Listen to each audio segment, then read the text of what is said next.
National testing agency लगातार सुर्खियों में है। आप सभी जानते हैं कि उन 24 लाख विद्यार्थियों का भविष्य अभी भी बीच में लटका हुआ है जिन्होंने नीट का एग्ज़ाम दिया था। ये एजेंसी जिसको बने हुए अभी मात्र 6 साल ही हुए हैं, इस पर हज़ारों सवाल उठ रहे हैं।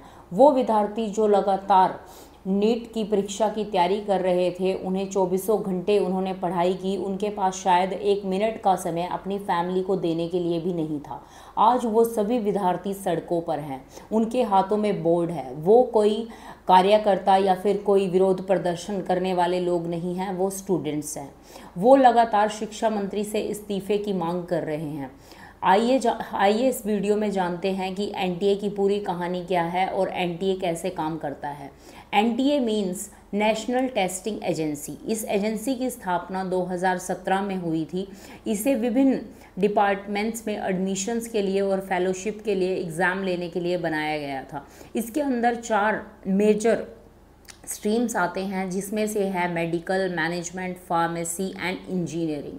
ये इन स्ट्रीम्स के लिए एडमिशन के लिए टेस्टिंग एग्ज़ाम करवाता है। और आपको जानकर हैरानी होगी कि एनटीए की अपनी कोई टीम नहीं है जिससे वह यह सब काम करवाता है, और ना ही वो खुद एग्ज़ाम को पब्लिश करता है, ना ही खुद एग्ज़ाम बनाता है। आपको जानकर हैरानी होगी कि इतनी बड़े संस्थान में इन सब एग्ज़ाम्स के लिए, जो कि हमारे भारत का भविष्य निर्भर करते हैं, इसके लिए टेंडर निकलते हैं। जी हाँ, एनटीए इन सब के लिए टेंडर निकालता है और टेंडर में वो लोगों को सिलेक्ट करता है कि जो उनके लिए काम करेंगे। एग्ज़ाम बनाने से लेकर एग्ज़ाम कंडक्ट कराने तक का पूरा काम उन टेंडर्स का होता है। जहाँ बात टेंडर की आती है, वहाँ पर एनटीए से विश्वास थोड़ा सा हिल जाता है। और इस बार तो कमाल ही हो गया है। लगातार हमारे पास वीडियोज़ आ रही हैं जिसमें बताया जा रहा है कि एनटीए में किस प्रकार से गड़बड़ी हुई है। और अभी तो एक स्ट्रिंग ऑपरेशन भी सामने आया है जिसमें इसके पूरे काले चिट्ठे को खोल के रख दिया है।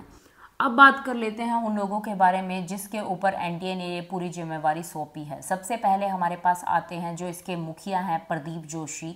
इनके पास पहले भी कई बार धांधली के आरोप लग चुके हैं। एक बार एक घटना छपी थी दैनिक भास्कर में जिसमें बताया गया था कि 385 प्रोफेसर्स की भर्ती हुई थी, जिसमें 54 प्रोफेसर्स के डॉक्यूमेंट्स में अनदेखी हुई थी। उसके बाद एक टीम बनाई गई थी जिसने इस पे जांच की और इसने इस बात को सत्य पाया कि 54 लोगों की जो डॉक्यूमेंट की वेरिफिकेशन हुई है। इनके बाद बात कर लेते हैं डायरेक्टर जनरल की, जो हैं सुबोध कुमार सिंह, जिन्होंने एग्ज़ाम लीक होने के बाद मीडिया के सामने आकर अपनी टिप्पणी। एनटीए एक प्रोफेशनल ऑर्गेनाइजेशन है। जो एग्ज़ाम कराते थे हम लोगों ने शुरू में जेईई और नीट से शुरू किया, और पिछले 2023 में हमने करीब 1,33 लाख बच्चों का टेस्ट किया।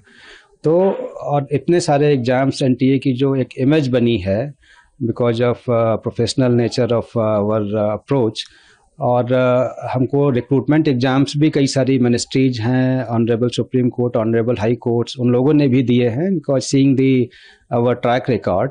तो there should not be any doubt to the students and the community कि इसमें कहीं कोई किसी एग्ज़ाम में कंप्रोमाइज़ हो रहा है। We take all precautions, we use all the modern technological tools, AI tools, CCTV, all the possible steps, जिससे हम चेक करते हैं कि एग्ज़ाम्स अच्छे से हुआ है और कहीं कोई दिक्कत नहीं हुई। भी लगता है कि उनका बयान सही था। जैसे ही मामले पे दबाव बढ़ा, जैसे ये मामला जनता में उछला, उसके बाद उनको पद से इस्तीफा दे दिया गया।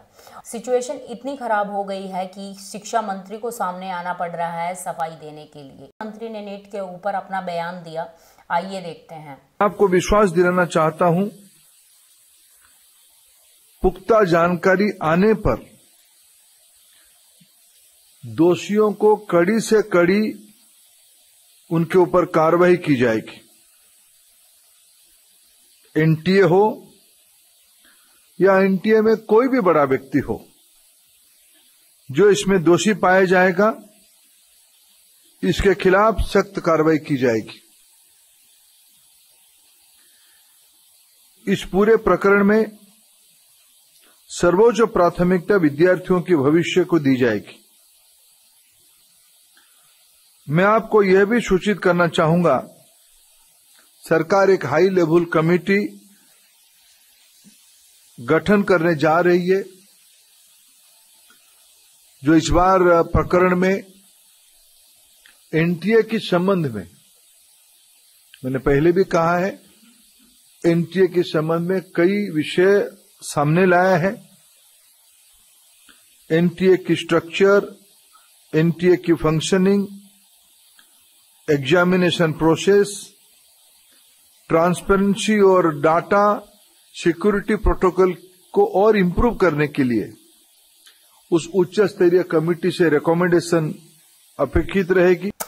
वो विद्यार्थी जो दिन रात नीट की परीक्षा की तैयारी कर रहे थे, उसके बाद उन्हें नीट का एग्ज़ाम देने का मौका मिला और उसके बाद जो हुआ वो तो हम सभी जानते हैं। क्या आप सोचेंगे कि उन बच्चों पे, उनके माता पिता पे क्या बीत रही है जब उन्हें पता चल रहा है कि उन्हें दोबारा एग्ज़ाम देना होगा? हमारी सहानुभूति उन सभी छात्रों के साथ है।